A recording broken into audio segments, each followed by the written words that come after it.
Seneta mteule Gloria Orwoba amekiri hadharani kuwa alikosea katika tathmini yake ya awali kuhusu aliyekuwa naibu rais Rigathi Gachagua, hususan katika kauli yake ya usiguze mlima ambayo ilitafsiriwa na wengi kama ya kuchochea mgawanyiko wa kikanda. Katika mahojiano na kituo cha televisheni cha K24, Orwoba alieleza kuwa alikosea kuelewa nia ya Gachagua, akidhani kuwa alikuwa akipendekeza siasa za kikabila na kuwatenga wengine. Hata hivyo, baada ya muda alitambua kuwa Gachagua alikuwa na nia ya kuunganisha Wakenya na sio kuwagawanya. Orwoba alijisifu na alisifu juhudi za Gachagua katika kuleta umoja nchini, akisema kuwa licha ya kuanza na mtazamo wa kisiasa uliotafsiriwa kama wa mgawanyiko, amekuwa kiongozi anayeleta Wakenya pamoja. Senato alikiri kwa viongozi mara nyingine hufanya maamuzi kwa msingi ya taarifa zisizo kamili au hisia kali, lakini alisisitiza umuhimu wa kutafakari, kukubaliana na makosa na vile kujifunza kutokana nayo.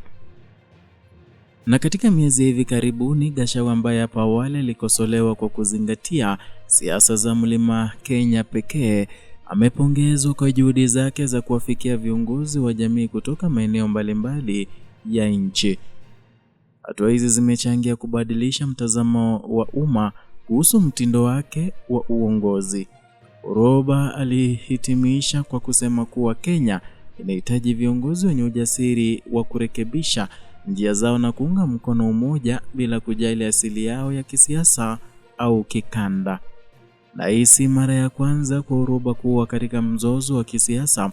Mnamo Septemba mwaka 2023 alisimamishwa kuhudhuria vikao vya seneti kwa siku 79 kutokana na madai ya utovu wa nidhamu. Baada ya rufaa ya kuonyesha majuto, kipindi hicho kilipunguzwa hadi siku 30 na aliruhusiwa kurejea bungeni mnamo Machi mwaka 2025. Hata hivyo, alikataa kusoma barua ya msamaha kama ilivyopendekezwa na kamati ya madaraka na haki za bunge, akidai kuwa ingeathiri haki zake za kisheria. Baadaye alikubali kusoma barua hiyo na kurejea rasmi katika vikao vya seneti. Kauli ya sasa ya Orwoba kuhusu Gachagua inaonyesha mabadiliko ya mtazamo na kukomaa kisiasa, huku akisisitiza umuhimu wa viongozi kuwa tayari kujifunza na kurekebisha makosa yao kwa manufaa ya taifa. Msimamo wake wa hivi karibuni unaendana kinyume na yale yaliyotarajiwa na Wakenya wengi, kwa maana alionekana kuwa mwanasiasa wa karibu zaidi na Rais William Ruto katika kampeni zake za mwaka 2022 ama uchaguzi huo.